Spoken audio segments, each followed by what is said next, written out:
السلام علیکم۔ ریختہ میں خوش آمدید۔ بڑھتے ہیں نئے باب کی طرف۔ باب نمبر 6، پھانسی کی خواہش۔ آنکھ کھلتے ہی حمید نے جھلا کر 3 بار لا حول پڑھی اور پھر دونوں کان دبا کر سونے کی کوشش کرنے لگا، مگر توبہ کیجیے، ٹیلی فون کی گھنٹی کی آواز اب بھی اس کے کانوں کے پردوں سے ٹکرا رہی تھی، اور وہ سوچ رہا تھا کہ جب عورتوں سے پردہ اٹھ گیا تو کانوں کے پردوں کی موجودگی کیا معنی رکھتی ہے۔ کاش کان کا پردہ ٹیلی فون کے موجد کی عقل پر پڑ گیا ہوتا، مگر یہ سب کچھ سوچنے کے بعد بھی ٹیلی فون کی گھنٹی بجتی رہی۔ حمید جھنجھلا کر اٹھ بیٹھا، پھر اس نے بلند آواز میں 2-3 بار ٹیلی فون کے موجد کی ماں بہن کی عزت افزائی کی، اور جو ریسیور اٹھا کر کان سے لگایا ہے تو غصے کے مارے بھیجا تک کانپنے لگا۔ 2 آدمی بیک وقت ہیلو ہیلو کر رہے تھے۔ فریدی صاحب ہیں؟ 2 آوازیں سنائی دی۔ جہنم میں گئے۔ حمید حلق پھاڑ کر چیخا۔ کب آئیں گے؟ جہنم سے کبھی کوئی واپس نہیں آیا ہے، حمید بگڑ کر بولا۔ معاف کیجیے گا، آوازیں آئیں۔ میں سمجھا شاید سرکاری آدمی ہونے کی وجہ سے۔ شٹ اپ، حمید چیخا۔ بہت بہتر۔ سلسلہ منقطع ہو گیا۔ حمید نے پلنگ پر بیٹھ کر کھوپڑی سے ہلانی شروع کر دی۔ ٹیلی فون کی گھنٹی پھر بج رہی تھی۔ اب کی حمید نے ٹیلی فون کے موجد کی دادی اور نانی تک بات پہنچا دی۔ ہیلو، اس نے ریسیور اٹھا کر جھٹکے دار آواز میں کہا۔ معاف کیجیے گا، اس بار پھر 2 آوازیں سنائی دی۔ نہیں معاف کروں گا، حمید چیخ پڑا۔ میں نے تم دونوں کی گرفتاری کا انتظام کر لیا ہے۔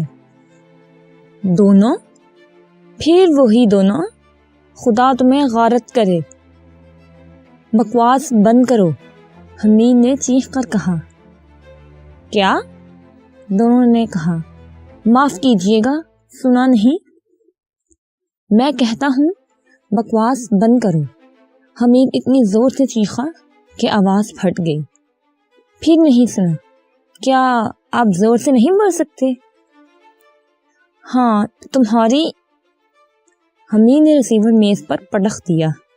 وہ ان دونوں ہم شکلوں سے تنگ آ گیا تھا اور کل سے یہی سوچ رہا تھا کہ ان کی حجامت کس طرح بنائے، لیکن کوئی معقول تدبیر ابھی تک نہیں سوجی تھی۔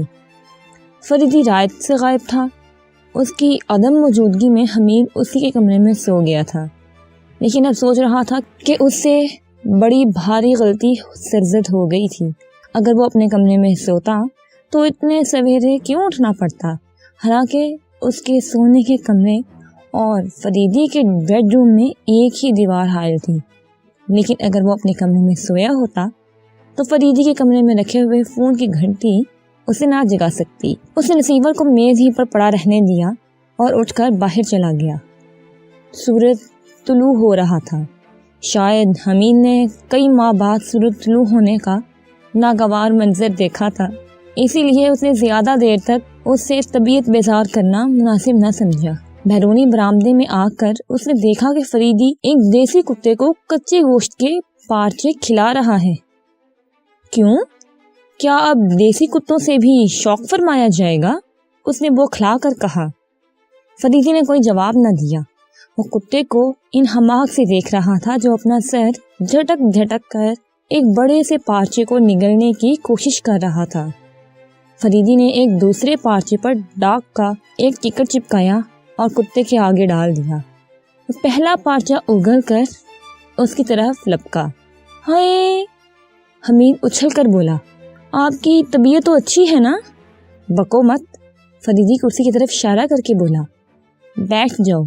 کتا ٹکٹ لگا ہوا پارچہ کھا چکنے کے بعد اگلے ہوئے ٹکڑے کو چبانے لگا۔ فریدی دوسرے پارچے پر ٹکٹ چپکا رہا تھا۔ اے پروردگار، حمید آنکھیں پھاڑ کر بولا، یہ خواب ہے یا بیداری؟ میں زندہ ہوں یا مردہ؟ کیا بک رہے ہو؟ فریدی نے کہا۔ ارے یہ ٹکٹ کیوں؟ کیا ویسے پارچہ بے رنگ ہو جائے گا؟ ابے او کتے، تو کتا ہے یا پوسٹ ماسٹر؟ کتے نے اس کے متعلق پرواہ نہ کی۔ ممکن ہے کہ اس نے سوچا ہو کہ آدمی بھونکا ہی کرتے ہیں۔ مت ٹائیں ٹائیں کرو، فریدی بڑبڑا کر رہ گیا۔ اس نے پھر ایک پارچہ پھینکا۔ کتے نے اسے اوپر روک کر چبانا شروع کر دیا، لیکن دوسرے لمحے میں اس کے منہ سے ایک تیز قسم کی آواز نکلی جو بتدریج کم ہوتی گئی اور ساتھ ہی ساتھ اس کے اگلے پیر بھی آگے کی طرف پھیلتے گئے۔ وہ دونوں پیروں کے درمیان سر رکھے پلکیں چپکاتا ہوا خاموشی سے مر رہا تھا۔ فریدی جھک کر اسے دیکھنے لگا۔ ٹھنڈا ہو گیا۔ اس نے سیدھا کھڑے ہو کر کہا۔ حمید کا عجیب عالم تھا، کبھی وہ فریدی کی طرف دیکھتا تھا اور کبھی کتے کی طرف۔ فریدی کے ہاتھ میں 3 ٹکٹ اور تھے۔ اس نے انہیں احتیاط سے جیب میں رکھ لیا۔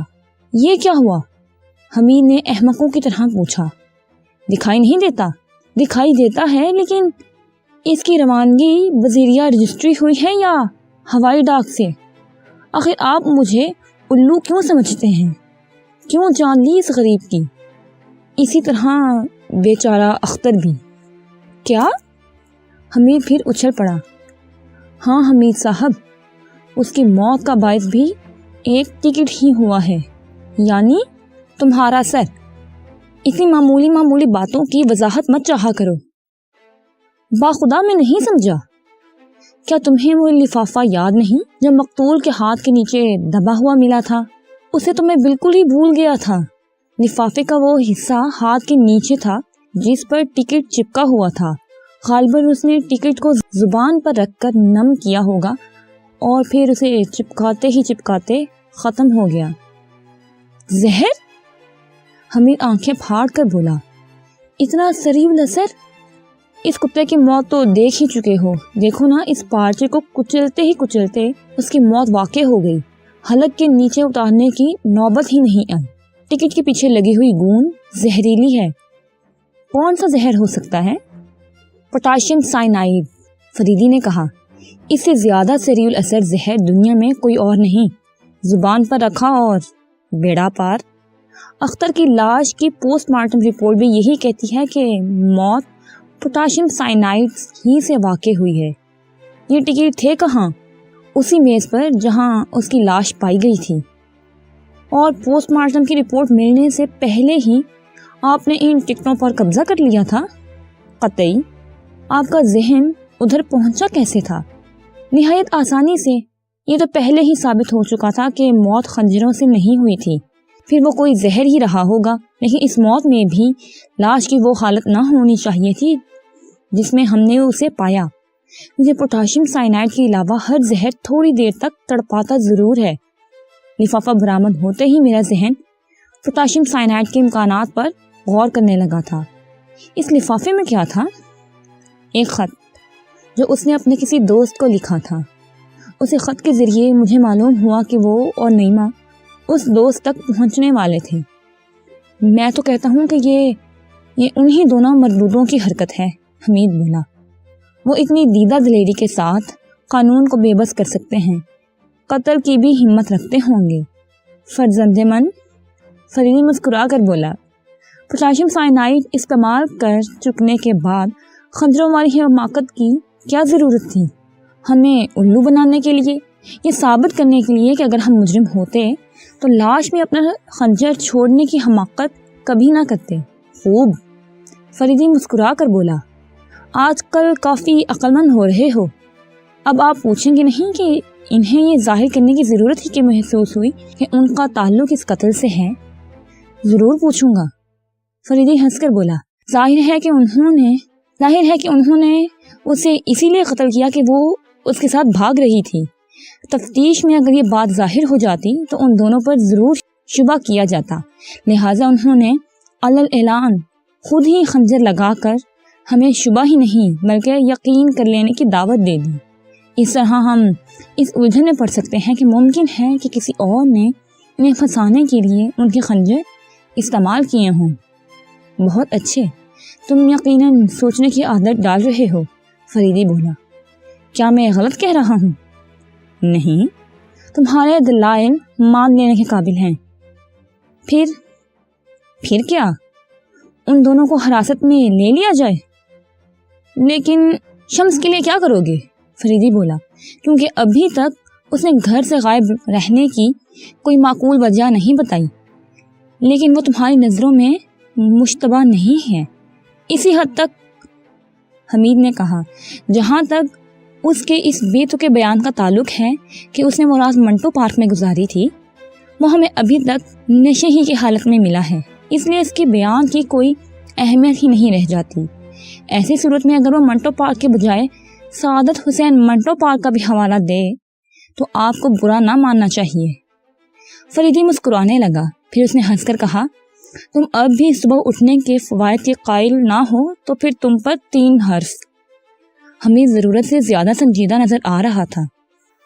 اگر آپ تسلیم کیے لیتے ہیں کہ وہ گھر میں نہیں تھا تو آپ کو یہ بھی ماننا پڑے گا کہ نعیمہ کے دودھ میں افیون اس نے نہیں ملائی تھی۔ پھر اسے تو آپ انکار کر ہی نہیں سکیں گے کہ سازش کا تعلق ایک سے زیادہ آدمیوں سے ہے۔ تم یہ بھی ٹھیک کہہ رہے ہو، فریدی مسکرا کر بولا۔ پھر آپ انہیں حراست میں کیوں نہیں لیتے؟ نہ لینے میں کیا حرج ہے؟ ظاہر ہے کہ وہ کہیں جا تو سکتے ہی نہیں کیونکہ ان کے پاسپورٹ میرے پاس ہیں، لیکن میرا بھیدے تو کھا سکتے ہیں۔ صبح سے فون کر کر کے دماغ خراب کر دیا سالوں نے۔ کیا کہہ رہے تھے؟ کچھ نہیں، فضول بکواس، آپ کو پوچھا تھا، حمید نے کچھ سوچتے ہوئے کہا، پھر چونک کر بولا، یہ تو بتائیے کہ آپ کی دانس میں مجرم کو یہ یقین تھا کہ مرنے والا رات کو کوئی خط ضرور لکھے گا، اور پھر یہ بھی ضروری نہیں تھا کہ وہ رات ہی کو اسے لفافے میں بند کر کے ٹکٹ بھی چپکا دیتا۔ آخر اس نے ٹکٹ ہی کو کیوں زہر آلود کیا؟ میں اسی پر غور کر رہا ہوں، فریدی نے کہا، اور اب اس نتیجے پر پہنچا ہوں کہ اس نے اور بھی ذرائع استعمال کیے ہوں گے۔ نعیمہ کے دودھ میں افیون ملانے کا مطلب یہی ہو سکتا ہے کہ مجرم کو اپنی کامیابی کا 100% یقین تھا، اور ظاہر ہے کہ وہ یقین محض ٹکٹ کی بنا پر نہیں ہو سکتا۔ ہو سکتا ہے اس نے اختر کے استعمال میں آنے والی دوسری چیزوں کو بھی زہر آلود کیا ہو، مثلاً او حمید صاحب، میں اس سراہی کو تو بھول ہی گیا جو اسی میز سے قریب رکھی ہوئی تھی۔ یہ بھی اچھا ہی ہوا کہ میں نے لائبریری کو مقفل کرا دیا تھا۔ اچھا، افیون کے متعلق کیا خیال ہے؟ اگر افیون اس ملازمہ نے نہیں ملائی تو وہ اس وقت دودھ میں ڈالی گئی جب وہ پیالے کو برآمدے میں چھوڑ کر ٹنکچر آیوڈین لینے چلی گئی تھی۔ ظہیر صاحب کی دادی افیون کی عادی ہیں، حمید بولا۔ تو اس سے کیا مطلب؟ یہ کہ شاید انہی کی افیون استعمال کی گئی ہو۔ کیا وہ خود ہی استعمال نہیں کر سکتی؟ اچھا، کیا ان پر بھی شبہ ہے؟ حمید بولا، کیوں نہیں؟ جب شکوک کے اسباب موجود ہوں تو شبہ نہ کرنا بھی کفر ہے۔ یعنی اگر تمہارا یہ خیال صحیح ہے کہ وہ دونوں قاتل ہیں تو اس معاملے میں دادی ہی ان کی مددگار ہو سکتی ہے۔ یہ دادی کی خواہش تھی کہ صغیر کی شادی نعیمہ سے ہو۔ فرض کرو کسی طرح اسے یہ علم ہو گیا کہ نعیمہ اختر کے ساتھ فرار ہو رہی ہے، لہٰذا اختر کی احسان فراموشی پر غصہ آنا لازمی ہے۔ فریدی خاموش ہو کر کچھ سوچنے لگا، پھر تھوڑی دیر بعد بولا، مگر یار یہ پوٹاشیم سائنائڈ آخر مجرم نے اسے کس طرح حاصل کیا؟ عام زہروں کی طرح وہ آسانی سے دستیاب نہیں ہوتا۔ حمید بھی سوچ میں پڑ گیا۔ فریدی نے ایک نوکر کو بلا کر مردہ کتے کے متعلق کچھ ہدایات دیں اور پھر وہ دونوں اندر چلے گئے۔ میز پر شہر کے سارے روزنامچے بکھرے ہوئے تھے۔ ناشتے کے دوران میں وہ دونوں انہیں الٹے پلٹتے رہے۔ خان بہادر ظہیر کے یہاں ہونے والے حادثے کے متعلق طرح طرح کی قیاس آرائیاں ہوئی تھیں، لیکن کسی اخبار نے بھی موت واقع ہونے کی صحیح وجہ نہیں لکھی تھی۔ صرف ان دونوں خنجروں کے سلسلے میں انواع و اقسام کی بحثیں تھیں۔ ظہیر کے خاندان میں 2 ہم شکلوں کی موجودگی اور ان کے یکساں عادات و اطوار کی داستان بھی شائع ہوئی تھی، اور قتل کے متعلق ساری بحثوں کا مرکزی خیال وہی دونوں تھے۔ یہ تم نے ریسیور میز پر کیوں ڈال دیا ہے؟ فریدی نے فون کی طرف اشارہ کر کے کہا۔ اس وقت وہ دونوں بیڈ روم ہی میں ناشتہ کر رہے تھے۔ فریدی نے اٹھا کر ریسیور فون پر رکھ دیا۔ فون کی گھنٹی کا شور مجھے پسند نہیں، حمید نے ہونٹ سکوڑ کر کہا۔ فریدی نے اسے گھور کر دیکھا لیکن کچھ بولا نہیں۔ تھوڑی دیر بعد فون کی گھنٹی بجی۔ ہیلو، فریدی نے ریسیور اٹھا لیا۔ کون صاحب بول رہے ہیں؟ دوسری طرف سے دو آوازیں سنائی دیں۔ فریدی: اوہ، آخر آپ نے ڈسکنیکٹ کیوں کر رکھا ہے؟ 1 گھنٹے سے کوشش کر رہا ہوں۔ کہیے کیا بات ہے؟ فریدی نے پوچھا۔ خدا را مجھے حراست میں لے لیجئے، 2 آوازیں آئیں۔ کیوں؟ گھر والوں نے پریشان کر ہی رکھا تھا، اب اخبار والے بھی پیچھے پڑ گئے۔ سب نے مجھے 2 لکھا ہے۔ کوٹھی کے سامنے خلقت کا ازدحام ہے جو مجھے دیکھنے کے لیے بے قابو ہے۔ یا تو ان سب سے میرا پیچھا چھڑائیے یا پھر میرے خلاف جلد سے جلد جرم ثابت کر کے مجھے پھانسی دلوا دیجیے۔ لائک، سبسکرائب اور شیئر کرنا مت بھولیے گا۔ بہت بہت شکریہ۔